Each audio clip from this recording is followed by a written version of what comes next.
Hello and welcome back. Concepts of mechanical engineering one subject week 4ಅಲ್ಲಿದ್ವಿ. ಅದರಲ್ಲಿ previous ವೀಡಿಯೋಸಲ್ಲಿ properties of engineering materials ಅಂದರೆ ಏನು, ಯಾವ್ಯಾವ type of properties of engineering materials ಇದೆ. ಅದರಲ್ಲಿ first important property as a mechanical engineer you should know the meaning of mechanical properties. ಅದರಲ್ಲಿ around 12-13 properties ಬಗ್ಗೆ ತಿಳ್ಕೊಂಡ್ವಿ. And similarly thermal properties of materials ಬಗ್ಗೆ ತಿಳ್ಕೊಂಡ್ವಿ.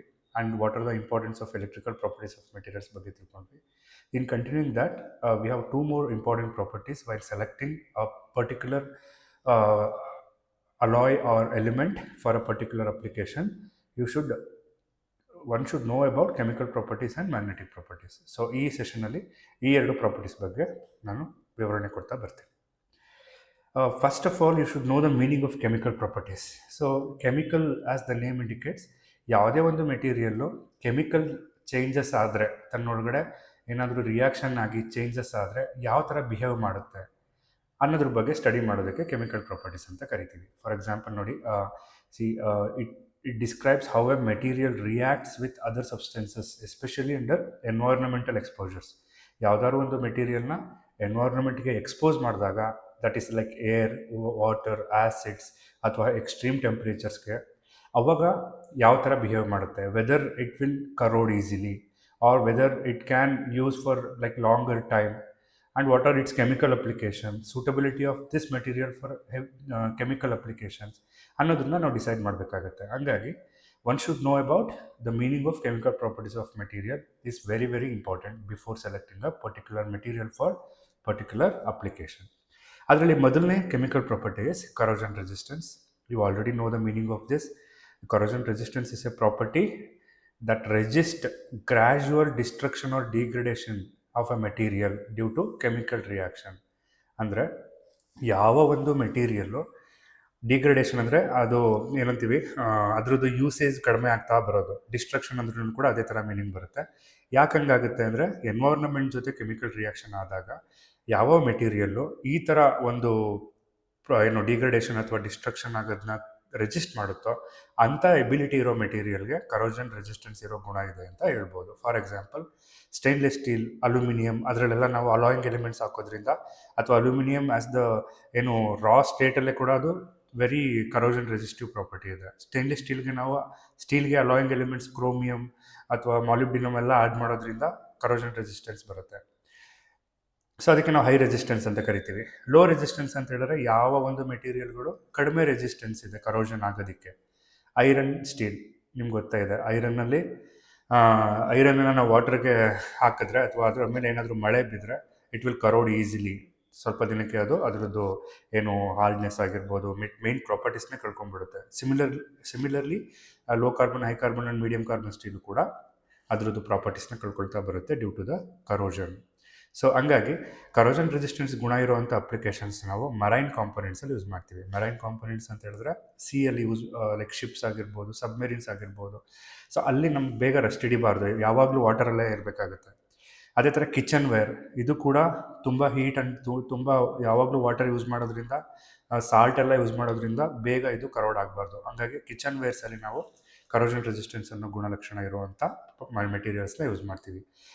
ಪೈಪ್ ಲೈನ್ಸಲ್ಲಿ ಯಾವಾಗಲೂ ವಾಟರ್ ಪಾಸ್ ಆಗ್ತಿರುತ್ತೆ, ಹಾಗಾಗಿ ಅದು ಕೂಡ ಕರೋಡ್ ಆಗಬಾರ್ದು. ಅದೇ ಥರ ಸ್ಟ್ರಕ್ಚರ್ಸ್ಗಳು, ಔಟ್ಡೋರ್ ಸ್ಟ್ರಕ್ಚರ್ಸ್ ಅಂದರೆ ಬ್ರಿಡ್ಜಸ್, ಅಲ್ಲೆಲ್ಲ ಕೂಡ ನಮಗೆ ಬೇಗ ರೆಸ್ಟ್ ಹಿಡಿಬಾರ್ದು. ಬಿಕಾಸ್ ಇಟ್ ಶುಡ್ ಡ್ಯೂರಬಲ್ ಅನ್ನೋ ಗುಣಲಕ್ಷಣ ಹೊಂದಿರಬೇಕು. ಹಾಗಾಗಿ ಈ ಯೂಸಸ್ಗಳಾಗೋದಕ್ಕೆ ತುಂಬ ಇಂಪಾರ್ಟೆಂಟ್ ಪ್ರಾಪರ್ಟಿ ಯಾವುದಪ್ಪ ಅಂದರೆ ಕರೋಷನ್ ರೆಸಿಸ್ಟೆನ್ಸ್.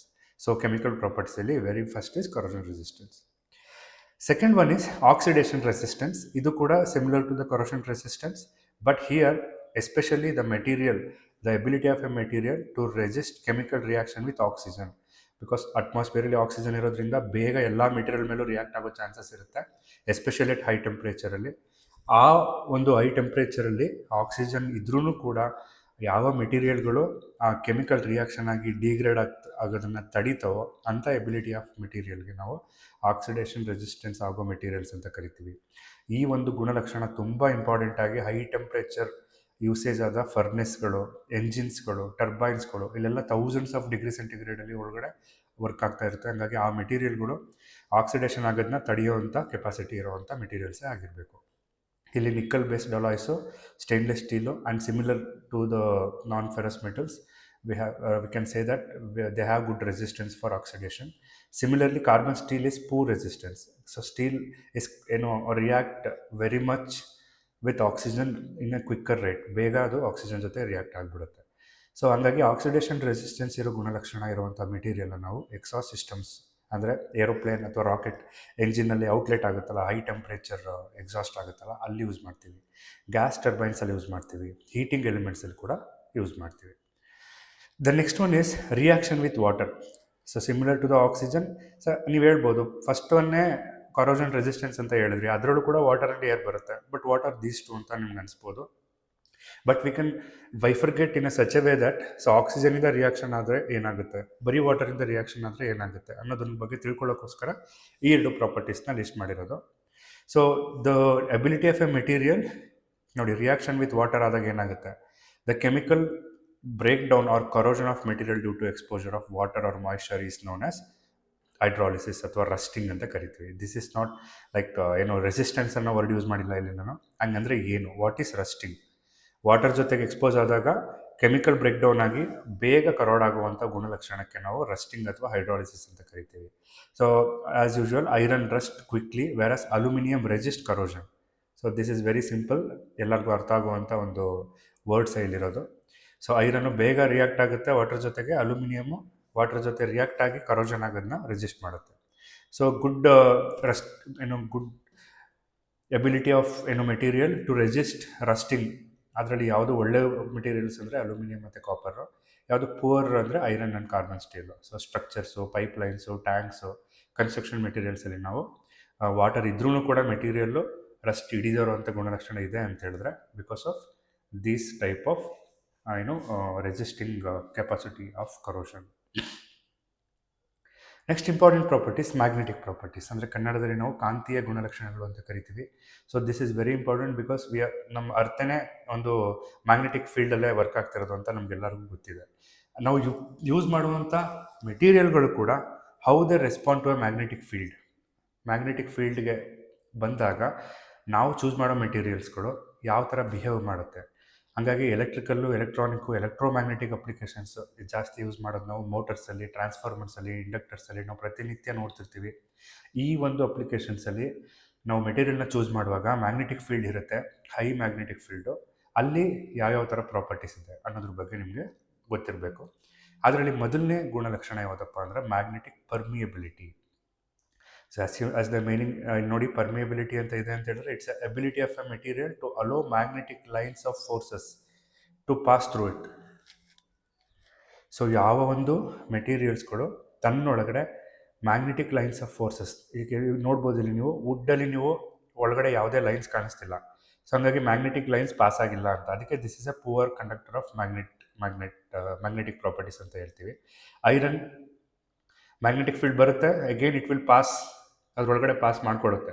ನೀವು ನೋಡ್ಬೋದು ಐರನ್ ಬೇಗ ಅದನ್ನು ತನ್ನೊಳಗಡೆ ಸೆಳ್ಕೊಂಡಿದೆ, ಅದೇ ಥರ ಹೊರಗಡೆಗೆ ಬಿಡ್ತಾ ಇದೆ. ಹಂಗಾಗಿ ಹೈಯರ್ ಪರ್ಮಿಬಿಲಿಟಿ ಅಂತ ಹೇಳಿದ್ರೆ ಮೆಟೀರಿಯಲ್ ಯಾವುದು ಬೇಗ ಮ್ಯಾಗ್ನೆಟೈಸ್ ಆಗುತ್ತೋ ಆ ಮೆಟೀರಿಯಲ್ಗೆ ಹೈಯರ್ ಪರ್ಮಿಬಿಲಿಟಿ ಅಂತ ಕರಿತೀವಿ.